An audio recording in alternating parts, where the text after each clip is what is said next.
Katanya dalam 3 tahun ke depan 92% perusahaan itu akan move ke AI gitu ya. Tapi ternyata baru 1% yang percaya kalau mereka sudah cukup matang untuk mengadaptasi si teknologi itu. Bluebird percaya kalau human connection masih menjadi salah satu hal yang membedakan kami dari teman-teman aplikasi lainnya karena semua masih di-manage oleh manusia. Jangan pernah membiarkan apapun yang dikatakan AI itu kita iyain. Karena mereka bukan pembuat keputusan akhir. Selamat malam Bapak Ibu semuanya. Semoga sesi malam ini kita bisa sama-sama belajar. Jujur, aku mungkin sekarang ini berdiri di sini mungkin sebagai salah satu brand ya. Jadi aku tidak ingin menggurui tentang AI karena tadi Dr. Lukas juga sudah lebih canggih untuk memaparkan. Nanti juga ada Mas Steve. Aku mungkin akan ngobrol dan sharing apa aja sih sebenarnya praktis yang sudah dilakukan sama Bluebird gitu ya. Karena mungkin boleh next. Karena seperti kita semua tahu Bluebird ini adalah perusahaan yang orang tuh udah mikirnya Bluebird tuh jadul gitu ya. Karena memang didirikan seumur sama Perhumas tahun 1972, berawal dari 25 unit Holden Torana gitu ya. Bahkan dari dulu sampai sekarang kami masih memegang company purpose-nya berbagi kebahagiaan untuk membangun negeri. Jadi memang dilahirkan oleh seorang ibu, of course semuanya harus berdasarkan perasaan ya. Namanya perempuan yang perasaan itu tidak boleh hilang. Boleh next? Sedikit cerita aja, kita sekarang ada di 24.500 fleets seluruh Indonesia dengan jumlah karyawan dan juga pengemudi sekitar 30.000. Jadi ketika adaptasi teknologi atau bahkan sekarang menuju AI terjadi, bayangkan mengedukasi 30.000 orang yang masa kerjanya bahkan banyak yang sudah di atas 30 tahun, rasanya kayak gimana gitu ya. Gitu, dan juga tersebar di 20 kota, which kita tidak bisa datengin satu-satu dalam waktu yang cukup cepat. Boleh next? Ini sedikit cerita juga, sebelum masuk ke teknologi AI, sebenarnya Bluebird itu ketika hadir di Indonesia sudah hadir dengan teknologi atau inovasi.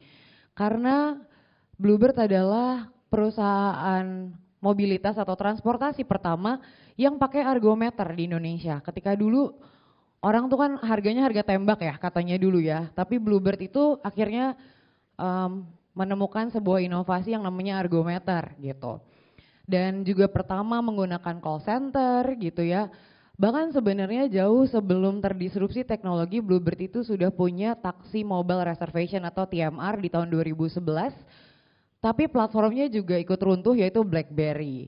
Jadi sebenarnya kalau kita ngomongin teknologi, walaupun belum secanggih perusahaan-perusahaan teknologi sekarang, tapi Bluebird sudah mengadaptasi itu sejak lama. Lalu baru aja diadaptasi 2015. Siapa yang nggak tahu kalau perusahaan taksi konvensional ini digempur oleh teknologi-teknologi yang sekarang ini juga basisnya adalah super app gitu ya. Teman-teman kami juga, saya nggak akan bilang kompetitor karena kami ada di platformnya mereka, teman-teman hijau kami itu gitu ya. Tapi kami sadar pada saat itu akhirnya Bluebird bertransformasi secara teknologi juga gitu. Bukan gak mau kalah, tapi kami paham akhirnya oh ya kita memang harus adaptasi gitu ya. Boleh next. Ini adalah transformasi digital kami, strateginya 3M. Bisa dikatakan cukup agnostik gitu ya secara strategi, karena kami multi produk, multi channel dan juga multi payment. Kami adalah perusahaan mobilitas yang memiliki teknologi. Jadi bukan perusahaan teknologi yang punya transportasi gitu ya, itu bedanya kami dengan kompetitor. Ini adalah semua berada di bawah Bluebird Group, ada Bluebird Silverbird, ada yang udah punya aplikasinya atau ada yang belum punya? Mbak tolong tutup pintunya, yang belum download nggak boleh keluar ya. Saya cegat di depan situ. Oke, lalu multi payment, kita bisa cash, bisa kris, bisa pakai e-wallet, dan juga ada credit card. Bahkan dulu banget di Bluebird itu bisa pakai edisi gitu ya, jadi bisa gesek, zaman dulu banget. Kayaknya saya juga belum lahir, bohong. Lalu juga ada kemudahan akses untuk teman-teman semua di sini, Bapak Ibu, untuk mendapatkan Bluebird. Jadi nggak cuma di aplikasi My Bluebird aja atau Bluebird Reservation, tapi bisa juga di aplikasi-aplikasi seperti Gojek, Grab gitu ya, bahkan di Shopee bisa, di Traveloka bisa, KAI, BCA gitu ya. Jadi memang kami membuka dengan sangat besar kesempatan untuk bisa diakses dari mana saja. Inilah sebenarnya transformasi digital sebelum zamannya AI juga mulai hyping. Boleh next, Mbak? Oke, sebenarnya pertanyaannya bagi kami gitu ya, di Bluebird sebenarnya AI itu teman atau lawan gitu kan? Karena kayak tadi Dr. Lukas juga ngobrol, kadang-kadang kita nggak bisa ngebedain mana yang diperlukan untuk menggunakan AI, mana yang akhirnya memang harus empati. Apalagi kami sebagai layanan berbasis jasa gitu ya, nggak mungkin kita fully mentransform itu ke dalam teknologi AI. Boleh next? Ini data yang saya gather dari McKinsey & Company. Katanya dalam 3 tahun ke depan 92% perusahaan itu akan move ke AI gitu ya. Tapi ternyata baru 1% yang percaya kalau mereka sudah cukup matang untuk mengadaptasi si teknologi itu gitu. Saya yakin Bluebird ada di sisa 91% itu lainnya. Sebagai orang komunikasi saya masih percaya Bluebird ada tidak masuk ke dalam 1% itu karena kami memang masih juga belajar gitu untuk mengadaptasi AI. Boleh next? Next lagi, sorry. Oke, apa aja yang sudah dilakukan oleh teknologi dan AI? Yang paling bisa mungkin kami banggakan adalah kita punya route optimizations, itu menggunakan AI. Jadi kalau sekarang Bluebird itu kalau yang biru sama yang silver ya, yang hitam, itu kan ada layar IoT. Nah itu dia tuh bisa terprediksi lokasinya di mana, kita bisa mengarahkan ke yang terdekatnya seperti apa gitu ya. Dan kami juga punya drive safety tools. Jadi kalau misalnya pengemudi kami mengendarai lebih dari sekian, itu sebenarnya ada alertingnya. Jadi itu memang sangat dipantau, makanya kami ingin proses berkendara Bapak dan Ibu dan juga pelanggan semua untuk lebih nyaman dan aman. Lalu mobility applications, sekarang ini sudah ada My Bluebird. Tadi satu aplikasi bisa banyak sekali yang diakses di situ. Lalu juga kita ada dashboard real time. Dan untuk di komunikasi sendiri kebetulan kami sudah mengadaptasi social listening tools yang sudah dimulai mungkin sekitar 2 tahunan yang lalu, baru 2 tahun lalu ya, jadi masih sangat dipelajari. Kita punya chatbot WA reservation, ada personalized customer relationship management, dan juga penggunaan konten. Boleh next? Ini yang Bluebird lakukan gitu ya, jadi ini dimonitor oleh tim social media bersama dengan customer response, bersama dengan tim public relations. Yang kami lakukan adalah mendetek sentimen, baik positif, neutral, ataupun negatif, untuk kita bisa tahu orang itu ngebahas kita apa aja sih gitu ya. Dan sebenarnya dari situ kita bisa juga langsung nangkap, misalnya sebelum naik ke social media kita bisa tahu ada orang ngomonginnya di mana dulu, kecelakaan misalnya atau ugal-ugalan gitu, itu kita bisa mitigasi lebih awal. Lalu kita juga bisa tangkap misalnya dari talks apa sih yang paling orang sering ngomongin soal Bluebird gitu ya. Kata-kata itu yang kami jadikan message untuk bisa kami sampaikan sebagai message perusahaan. Karena memang kita mendengar mereka lewat social listening biar mereka juga mendapatkan apa yang mereka inginkan dari Bluebird secara komunikasinya. Perception tracking, kita juga mau mendengarkan bagaimana media ngomongin tentang Bluebird gitu ya. Dan juga bagaimana orang-orang atau masyarakat dan stakeholders kami merespon kepada campaign yang sudah Bluebird lakukan. Lalu kita juga melakukan benchmarking terhadap kompetitor, of course. Kita juga pengen tahu kan kompetitor lagi ngapain sih, lagi ramenya gitu ya. Lalu juga measurement campaign. Ini biasanya judulnya tuh kita nanam keyword gitu ya di dalam si social listening ini, tools yang kami pakai, nanam keyword untuk nanti bisa cek gitu seberapa sebenarnya conversations dalam campaign tertentu. Boleh next? Ini mungkin yang lebih gampang untuk diakses sama public atau pelanggan adalah kita punya chatbot. Tapi chatbot ini bisa mendeteksi, ini aku contoh aja ya, bisa mendeteksi kalau misalnya sudah terjadi keluhan di situ yang menanggapi akan langsung tim customer response kami gitu. Makanya aku nulisnya chatbot with human connection karena memang Bluebird percaya kalau human connection masih menjadi salah satu hal yang membedakan kami dari teman-teman aplikasi lainnya karena semua masih di-manage oleh manusia gitu. Jadi kita bisa lihat kita mendetect early detections kalau misalnya memang sudah terjadi komplain dari sini dan bukan pemesanan, karena ini basicnya adalah pemesanan armada. Kalau misalnya di situ sudah terdeteksi ada krisis gitu ya atau keluhan atau komplain, itu akan langsung ditanggapi oleh manusia dari customer response team kami. Boleh next saja. Ini CRM strategi yang akhirnya kita masukin juga.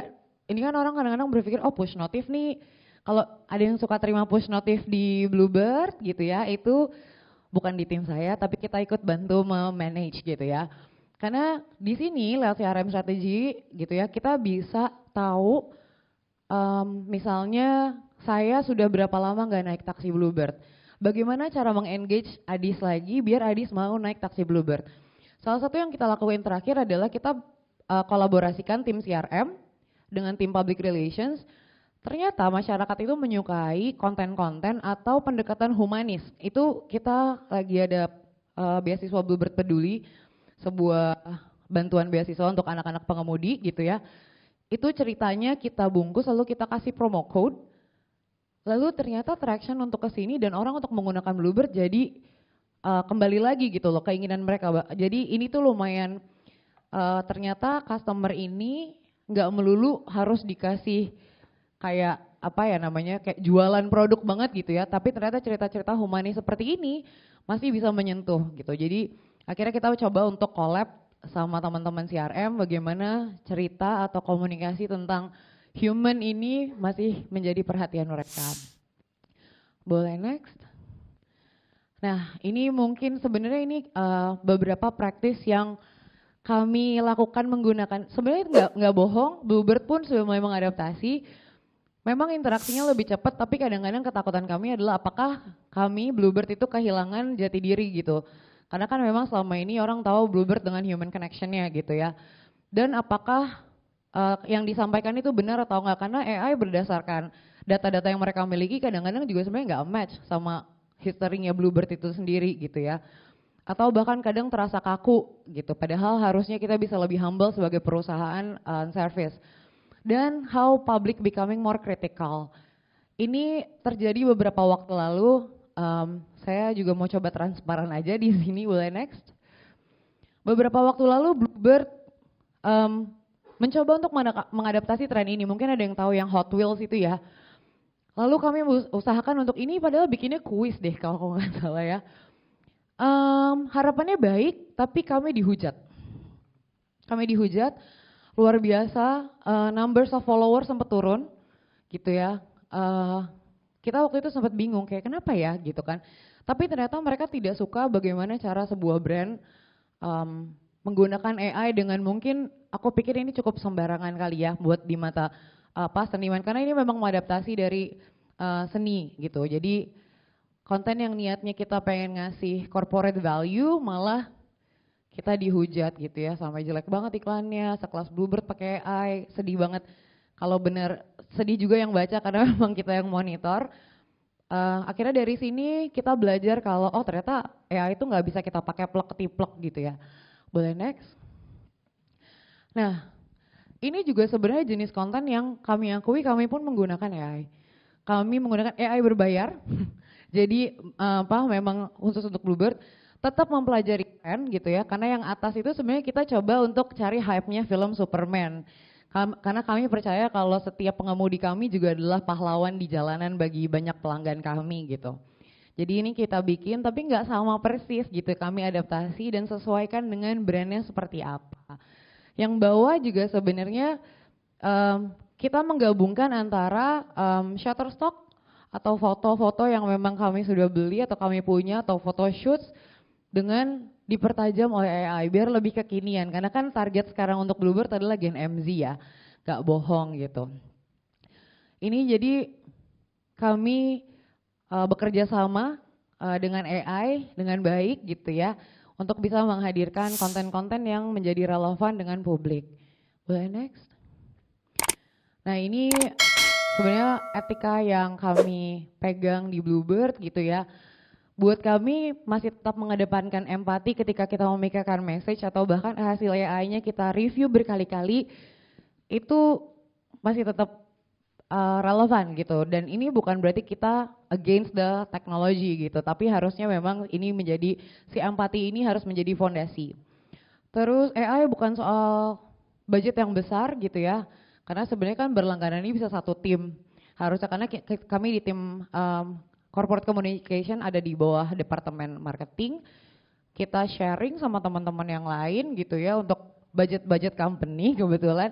Tapi kita harus tahu dulu sebenarnya ketika kita mau naruh itu dan mau menggunakan sebenarnya mau dibuat apa. Lalu jangan pernah membiarkan apapun yang dikatakan AI itu kita iyain. Karena mereka bukan pembuat keputusan akhir gitu ya. Bagaimanapun harus kita pikirin gimana still punya moral gitu, message ataupun press release atau konten, captions yang kita sampaikan. Dan juga bagaimana AI itu serving people. Dan juga bukan selalu ada menjadi kayak proses hasil akhirnya. Nextnya boleh, ini kayak slide terakhirku. Oke, aku nggak punya pantun, tapi ini tadi pagi aku mencoba membuat quote. It's okay to move mindfully with AI because true progress means bringing technology forward without leaving people behind. Jadi it's okay kalau misalnya kita bergerak tidak secepat itu bersama dengan AI karena progres itu artinya kita bareng-bareng sama teknologi ke depan dan jangan ninggalin orang ada di belakang dengan hati. Terima kasih. Terima kasih Mbak Bella. Terima kasih.